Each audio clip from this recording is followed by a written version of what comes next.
మీ పేరండి? నా పేరు అధికారపు బాబ్జీ, గంగల్కు రంబాయిపేట మండలం. కూటమి ప్రభుత్వం వచ్చి 5 నెలలు అవుతుంది కదా, ఎలా ఉందంటారు ఇప్పటి వరకు? నేను టీడీపీ జిల్లా కార్యదర్శిని, టీడీపీ బీసీసీఎల్ కార్యదర్శిని.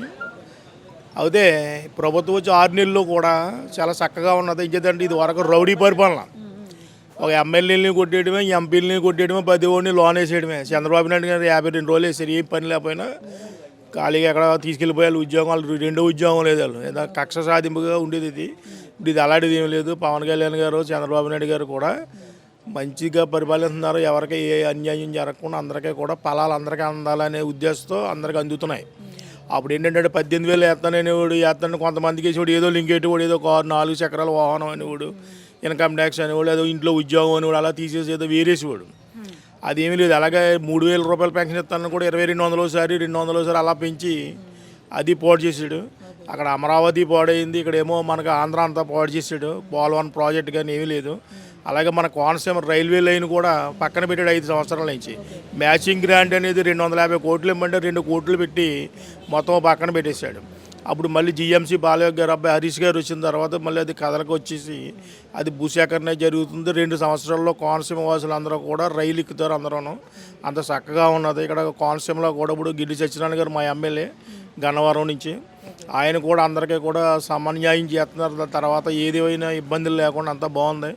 అందరికీ కూడా ఇప్పుడు 4,000 రూపాయలు పెన్షన్ తీసుకుంటున్నారు. అదే మళ్ళీ గ్యాస్ బండలు తీసుకుంటున్నారు.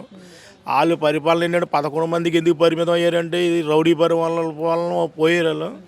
ఇంకా మళ్ళీ వైఎస్ఆర్ ప్రభుత్వం అనేది రాదు. ఇంకా తెలుగుదేశం అనేది, జనసేన అనేది కూటమి ప్రభుత్వమే ఉంటుంది.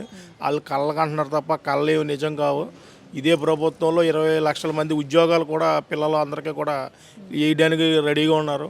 అలాగే ప్రతి జిల్లాలోనూ కూడా ఒక పరిశ్రమ తెచ్చి యూత్ని అందరినీ కూడా ప్రయోజకులు చేయాలని చెప్పేసి మంచి ఉద్దేశంతో పనిచేస్తున్నారు ఈ ముగ్గురును. అంచేత ఈ ప్రభుత్వానికి 100 రోజులైన సందర్భంగా కూడా మొన్న పండగ చేసుకోవడం జరిగింది. అంచేత 100% ఈ ప్రభుత్వం ఉన్నట్టు ఇప్పుడు ఈ ప్రభుత్వం ఉండదని చెప్పేసి ముఖ్య ఉద్దేశంగా నేను చెబుతున్నాను. అంటే కూటమి గెలుపు కూడా ఈ విధం తప్పులు పట్టింది తప్ప ప్రజా తీర్పు కదని చెప్పేసి వైసీపీలో అన్నారు కదా. లేదండి, వాళ్ళు ఏంటంటే ఏమి లేనుడు ఏం చేస్తాడంటే ఏదో వంక చెప్పాలి, ఏదో చెప్పాలి, ఎవడొకటి మీద సాగులు చెప్పడం తప్ప కూటమి ప్రభుత్వానికి వాళ్ళు ఇప్పుడు సరిపోరు. ప్రతి ఓడు కూడా దొంగడే. అందులో కూడా ప్రతి ఓడు కూడా రౌడీ రాజకీయాలు చేశారు తప్ప సమన్యాయంగా ఒక ఎమ్మెల్యే దగ్గరికి వచ్చి మాట్లాడి ఎమ్మెల్యే గ్రాంట్లు కానీ, ఎంపీ గ్రాంట్లు కానీ ఏ విధమైన అన్ని గోతులే కదా. రోడ్లన్నీ గోతులు చేశాడు 5 సంవత్సరాల్లో. ఎక్కడ రోడ్డు వేసాడండి? రోడ్డు ఏమి లేదు కదా. వీళ్ళు వచ్చిన తర్వాత ఇప్పుడు మొత్తం రోడ్లన్నీ దశ వచ్చింది. మళ్ళీ మొత్తం గుంతలు కొట్టడానికే 1,000 కోట్లు ఇచ్చారు. చేత మళ్ళీ ఇవన్నీ కూడా సంక్రాంతి నాటికి ప్రతి రోడ్డు కూడా ఇంకా గతుకులు లేకుండా చూడాలనేది వాళ్ళ ముఖ్య ఉద్దేశం. పవన్ కళ్యాణ్ గారు కూడా మన పంచాయతీరాజ్ శాఖను తీసుకుని ప్రతి పల్లెటూరు, ప్రతి వీధి కూడా రోడ్డు ఉండాలని చెప్తున్నారు ఆయన. వాళ్ళు సమస్యలు కూడా ఎమ్మెల్యే కానీ, ఎంపీ గారు కానీ అందరూ కూడా సమస్యలు తీసుకుని పరిష్కరించడానికి వాళ్ళ వంతు వాళ్ళు కృషి చేస్తున్నారు. అంచేత వ్యతిరేకంగా ఉన్నప్పుడు వాళ్ళు ఏదో చెప్తారు, కానీ ఏంటంటే దీనికి సరిపోయే ప్రభుత్వం ఇంకేదీ లేదని చెప్పేసి ముందు కూడా రాదు. ఈ కూటమి ప్రభుత్వంలో అక్కడ పవన్ కళ్యాణ్ గారు, అక్కడ మోడీ గారు కూడా మొత్తం ఆంధ్రాకి ఇచ్చిన నిధులు ఏ రాష్ట్రానికి ఇవ్వలేదు. ఏం చేద్దంటే అన్ని నిధులు ఇచ్చి వేళ మొత్తం ఇప్పుడు కూడిపోయినది 30 సంవత్సరాల దాకా వెనకపోయిన ప్రభుత్వాన్ని మళ్ళీ ముందు తీసుకొచ్చారు 100 రోజుల్లో. అలాంటి ప్రభుత్వం ఎప్పుడు రాదండి. అక్కడ పవన్ కళ్యాణ్ గారు, చంద్రబాబు నాయుడు గారు, అక్కడ ఏమో మోడీ గారు, ముగ్గురు వల్ల ముందు ఇంకా విజయాలు. మళ్ళీ కాకినాడ, మళ్ళీ అమలాపురం దగ్గరలో ఎయిర్పోర్ట్ కూడా వస్తుంది ఇప్పుడు.